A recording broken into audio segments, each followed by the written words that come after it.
the engagement party was in full swing. The venue, a cozy event hall decorated with fairy lights and tasteful floral arrangements, was filled with laughter, clinking glasses, and the hum of excited conversations. It was supposed to be a night of celebration, a moment to cherish the beginning of a new chapter with Emily, my fiancée. I moved through the crowd, shaking hands, accepting hugs, and nodding at endless congratulations. Everyone kept telling me how lucky I was to have Emily, how beautiful and radiant she looked tonight. And they weren't wrong. Emily had a way of lighting up a room, commanding attention without trying. But something about the night felt off. Maybe it was the way she avoided my gaze at times, or how her laughter seemed forced. I brushed it off as pre-wedding jitters, those nerves everyone said were normal before the big day. I excused myself from a group conversation and stepped outside onto the balcony for some air. The crisp night breeze was a welcome relief from the warm, bustling room. I leaned against the railing, staring out at the city lights, letting my mind wander. That's when I heard it. The balcony doors were slightly ajar, and just inside, Emily stood with her best friend, Claire. Their voices drifted out into the quiet night, clear and unfiltered. I wasn't trying to eavesdrop, but their conversation stopped me cold. "You know, I never thought he'd actually propose," Emily said, her tone light, almost amused. Claire chuckled. "Really? Why not? Daniel adores you." Emily sighed. "He does, but let's be honest, Claire. If things hadn't fallen apart with Aaron, I wouldn't be here.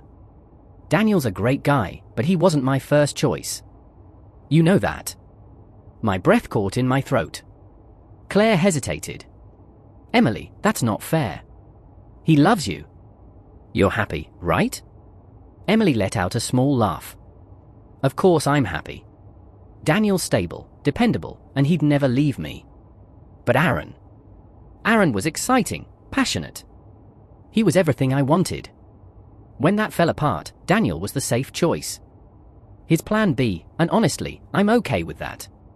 I just need someone who won't hurt me again." I felt like the ground had been ripped out from under me. Plan B. I was just her backup plan, the guy she settled for when her dream man didn't work out. My chest tightened with a mix of anger and heartbreak. The woman I thought I was building a future with didn't see me as her partner, her equal. To her, I was a safety net. I stood there for a moment, trying to process her words. Part of me wanted to storm in and confront her right then and there, but I forced myself to stay calm. If I was going to end this, I was going to do it on my terms. I stepped back into the party, the hum of voices and music washing over me. My heart pounded as I made my way to the center of the room, past tables adorned with candles and photos of Emily and me. "Can I have everyone's attention, please?" My voice cut through the chatter, loud and clear. The room fell silent.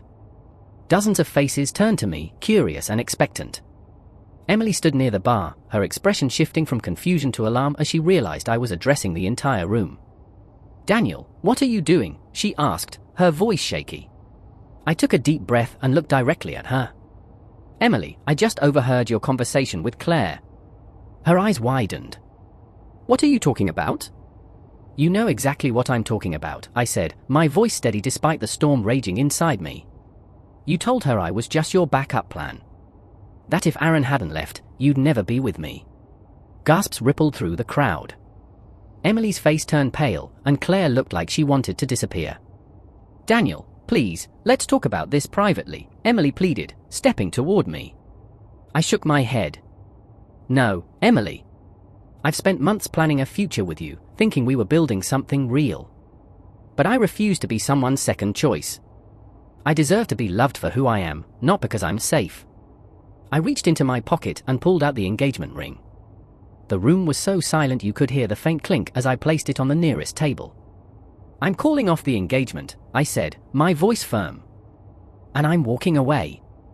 I turned and walked out of the room, ignoring the shocked whispers and Emily's desperate calls for me to stop. The cool night air hit me like a wave, but instead of feeling lost, I felt a strange sense of clarity. The next few days were a blur. Emily tried reaching out, leaving voicemail after voicemail, but I didn't respond. Friends and family bombarded me with questions, some supportive, others urging me to reconsider. But I stood my ground. A week later, I packed up the last of her things and dropped them off at her apartment. She tried to apologize, to explain, but I couldn't bring myself to listen. Her words had already done enough damage. Over time, the pain began to fade. I focused on myself, rediscovering hobbies I'd neglected and spending time with people who genuinely cared about me. Looking back, overhearing that conversation was a blessing in disguise. It hurt, but it also opened my eyes to the truth. I deserved more than to be someone's safety net. I deserved real love. And someday, I know I'll find it.